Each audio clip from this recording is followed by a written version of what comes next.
आता आपले पोहे रेडी झालेले आहेत। एकदम मऊसूत 5-6 तास मऊ राहणारे कांदे पोहे रेडी। आपल्या महाराष्ट्रात घरोघरी केला जाणारा सर्वांच्या आवडीचा पदार्थ म्हणजे कांदे पोहे। आता तुम्ही मला कांदे पोहे काय दाखवते, कांदे पोहे तर सर्वच बनवतात, बरोबर आहे, पण बऱ्याच वेळेला कांदे पोहे करताना चिकट, वातड किंवा एकदम कोरडे होतात।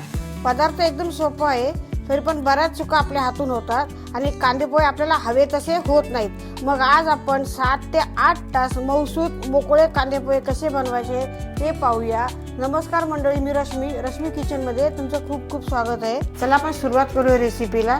हे मी जाड पोहे घेतलेले आहेत। आता मला 3 माणसांसाठी बनवायचे आहेत, म्हणून मी 3 मोठी पोहे घेते। आपण काय करतो, पोहे घेतले की लगेच त्याच्यावर पाणी ओतून घेतो, पण तसं नाही करायचं। सर्वप्रथम पोहे असे चाळून घ्यायचे, म्हणजे त्याच्यामध्ये जे काही असे पावडर असते, बुक्का असतो, का असतं ते सगळं असं निघून जातं।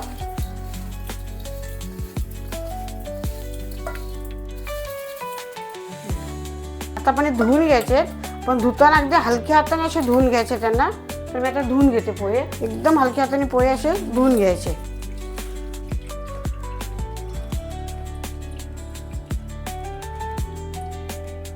हे पोहे धुवून चाळणीत असे आपण नितळ ठेवून द्यायचे, म्हणजे जे काही पोह्यामध्ये जे पाणी असतं ते असं भांड्यामध्ये निघून जातं।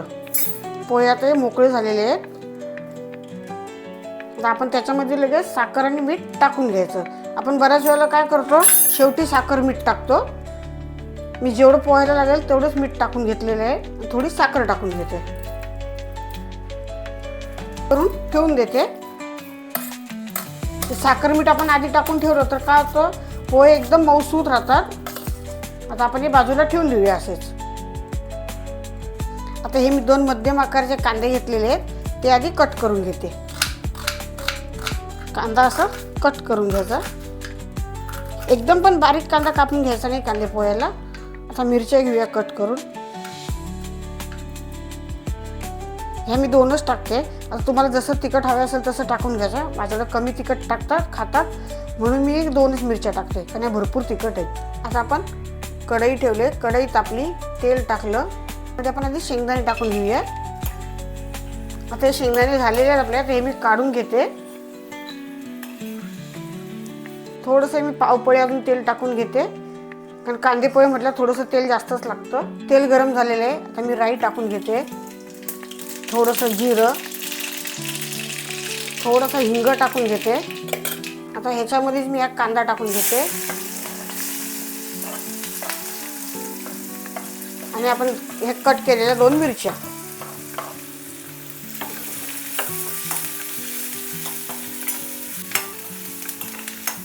पत्ता विसरले होते, कढीपत्ता टाकून घेते। हे चांगलं आता परतून घेते।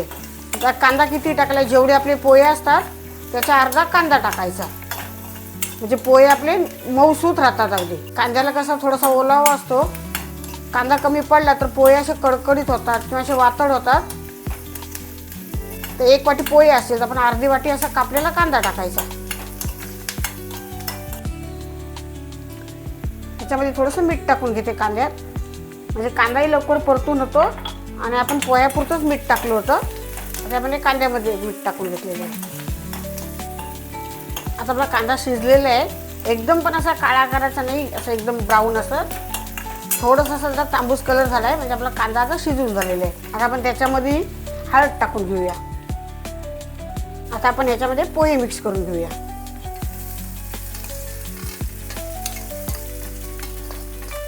बघा, आपण ह्याच्यामध्ये आधी मीठ आणि साखर टाकून ठेवली, पोहे तर सुट्टे आहेतच, पण एकदम मऊसूत पण आहेत पोहे।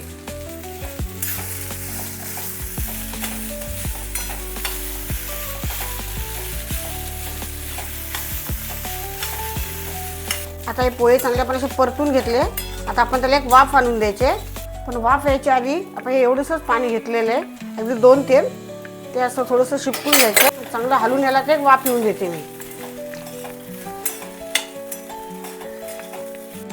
तर आपण चांगली एक दणदणीत अशी वाफ येऊन द्यायची पोह्याला।